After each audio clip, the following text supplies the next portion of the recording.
द्वैत क्या है और अद्वैत क्या है, इनको समझना बहुत आसान है, समझा जा सकता है। जो आप जी रहे हो, जो आप देख रहे हो, जो महसूस कर रहे हो, ये द्वैत है। और इसमें रहकर के जो आप पाना चाहते हो, जो पाने का प्रयास कर रहे हो, जिसकी आप खोज में लगे हुए हो, वो अद्वैत है। जहां मैं और मेरा, ये द्वैत है। जब मैं और मेरा जागृत होता है, ज्ञानवान होता है, तो तू और तेरा हो जाता है। लेकिन ये भी द्वैत ही है, लेकिन मैं और मेरा से श्रेष्ठ है। परंतु अद्वैत इससे बहुत भिन्न है, जो पहचान और परिभाषाओं दोनों के परे है। अब इसे विस्तार से समझो। अद्वैत से द्वैत उत्पन्न हुआ। किस प्रकार से, ऐसे समझिए कि एक रेख का निर्माण हुआ, एक लाइन का निर्माण हुआ। उसके दो सिरे हैं, एक लेफ्ट में एक राइट में। एक सिरे पे मैं बैठा है और एक सिरे पे संसार है, जगत है। यानी दो सिरों पर दो निर्माण हो गए। जब मैं संसार से जुड़ा तो ये रेख और बड़ी हो गई।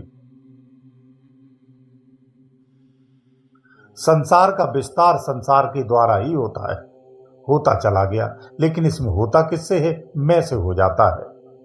मैंने संसार में आकर के इस संसार का विस्तार किया, उस विस्तार में फिर विस्तार किया, उस विस्तार में और विस्तार किया। यह सिलसिला लगातार होता गया, तो मैं का भी विस्तार होता गया। मैंने उस विस्तार में भी एक नया विस्तार किया, जो अपना खुद का है। इस प्रकार विस्तार करने से मैं क्षीण हो गया, अति क्षीण हो गया। जितना उसका विस्तार बढ़ा, वो उतना क्षीण होता गया। लेकिन विडंबना यह है कि सात्विक रूप में अगर उसे देखा जाए तो मैं उसको अपना विशालतम कहता है। जैसे एक राजा के पास जितनी बड़ी सेना होती है, वो उतना बड़ा ताकतवर होता है। प्रकृति के विस्तार में इस तरह से नहीं है। मैं का जितना विस्तार होता है, मैं की एनर्जी उतनी क्षीण होती है, उसका पतन होता है। वो उतना ही अज्ञानी, अधर्मी और कुकर्मी हो जाता है, कुमार्गी हो जाता है, लाचार और विवश हो जाता है, उतने ही अधिक कष्टों में फंसता चला जाता है। क्योंकि वो विस्तार कर रहा है जिसमें दुख और कष्ट और क्लेश है। वो काल्पनिक विस्तार करता है, कल्पनाओं से करता है। जो होकर भी नहीं है उसे विस्तार करता है। जो होकर भी नहीं है तो भ्रम उत्पन्न होता है। यहां सत्य का भ्रम उत्पन्न हो जाता है, मैं स्वयं में भूल जाता है। ऐसे समझिए जैसे आपका घर है, आप अपने घर में बैठे हैं और कोई आपका मित्र सहयोगी आकर के आपसे कहता है कि ये घर तेरा है ही नहीं, यहां घर है ही नहीं, तू बिना घर का बैठा है। तो आपको कितना गुस्सा आएगा, उसकी बात आप स्वीकार नहीं करेंगे।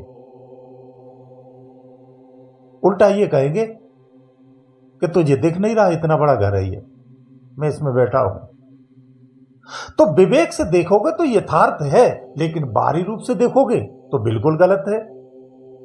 इतना बड़ा साक्षात घर है जिसे आपने स्वयं से निर्माण किया, आप उसके अंदर में बैठे हुए, और कोई ये कहे तेरा घर है ही नहीं, तू बिना घर का बैठा है, तो अतिशयोक्ति लगती है।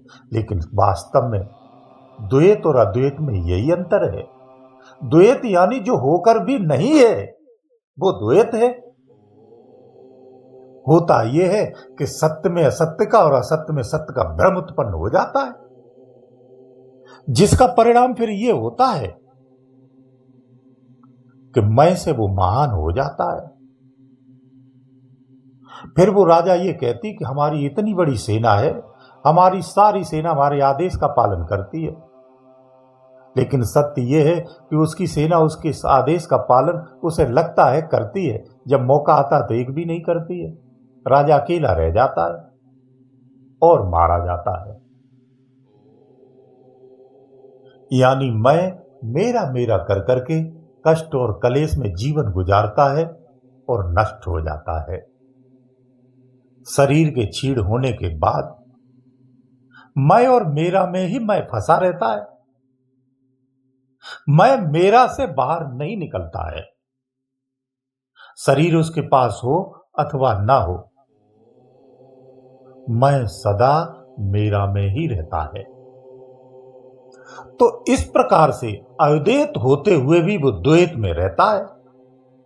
खुद को जीना और मरना महसूस करता है। संसार को अपना, घर को अपना, रिश्तों को अपना कहता है। सारे संसार से उसके अलग अलग रूपों में रिश्ते हैं, वो सब अपने कहता है। उनके लिए प्रयासरत रहता है, उसी में सुख खोजता है, जिसका परिणाम सिर्फ दुख ही होता है, कष्ट ही होता है। जो सदृश्य है वो है, ऐसा नहीं कि नहीं है। उसे आप जी रहे हो फिजिकल, लेकिन इस तरह से नहीं है जिस तरह से आप स्वीकार करते हैं। बस यही अंतर है। ये वृक्ष है, जल है, जमीन है, आकाश है, पृथ्वी है। संत जिसे मिथ्या कहते हैं, तो मिथ्या कहते वो स्थिति अलग है। जिस तरह से आप समझ रहे हो ऐसे नहीं है। क्योंकि ऐसे समझिए, एक ही सिक्के के दो पहलू होते हैं। तो अद्वैत है तो द्वैत है, और द्वैत है तो अद्वैत है, इसलिए द्वैत है। तो अस्तित्व तो दोनों के हुए। तो एक काल्पनिक है, एक वास्तविक है, ये अंतर कह सकते हैं। यानी एक रियल स्थिति है, एक उसकी छाया है। तो जब तक रियल है तो उसकी छाया भी रहेगी, है? तो इसलिए होकर भी नहीं है और नहीं होकर भी है। बस इसी भेद को जानना है। जब इस भेद को आप अपने प्रयास से जान जाते हो, तो सारा जो विस्तार है आपका, जो जन्म जन्मांतर का विस्तार है,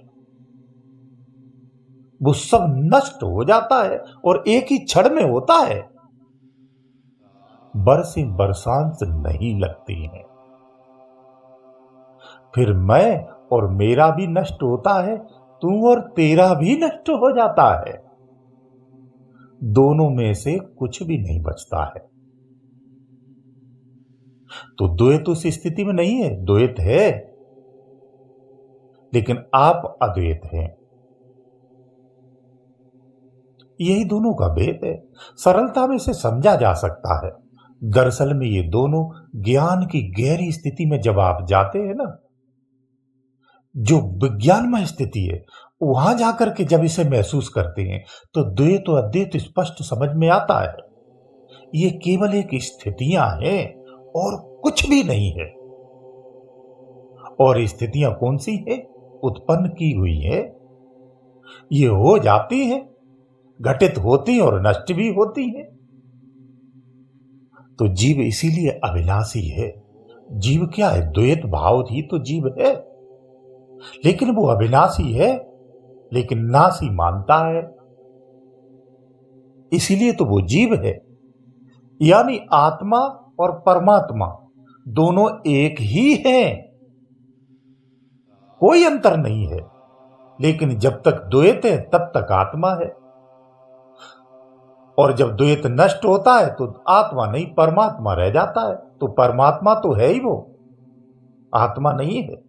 लेकिन द्वैत है तो आत्मा है। जब द्वैत में आत्मा रहती है तो आत्मा अपना नीचे विस्तार करती है, उसे जीव कहते हैं, उसे मैं कहते हैं।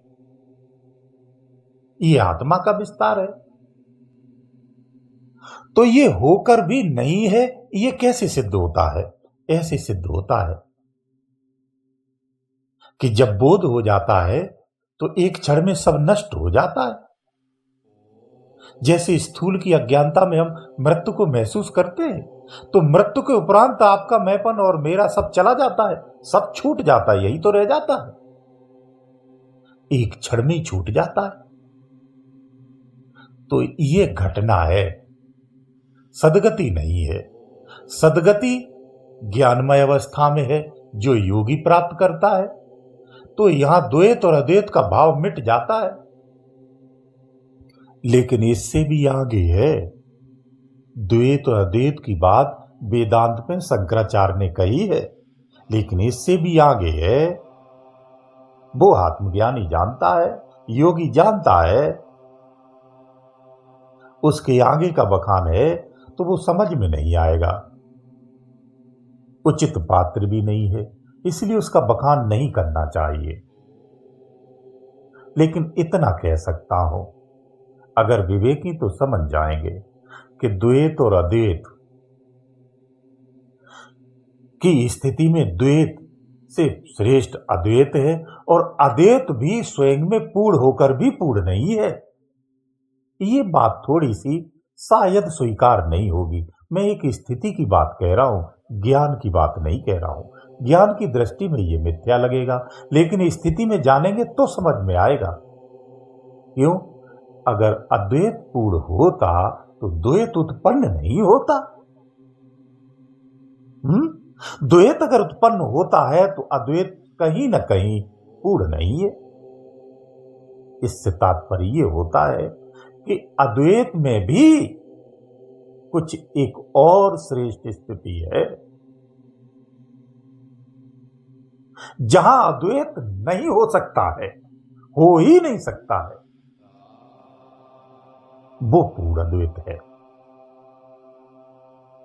इसे समझना और समझाना दोनों कठिन है, इसलिए द्वैत अद्वैत तक ही समझ लो, ये भी बहुत है। क्योंकि जो अद्वैत को समझ लेता है, जो उसे पा लेता है, वही जान सकता है। इसलिए अद्वैत को यहां संपूर्ण स्वीकार करना चाहिए। वही संपूर्ण है, वही ब्रह्म है।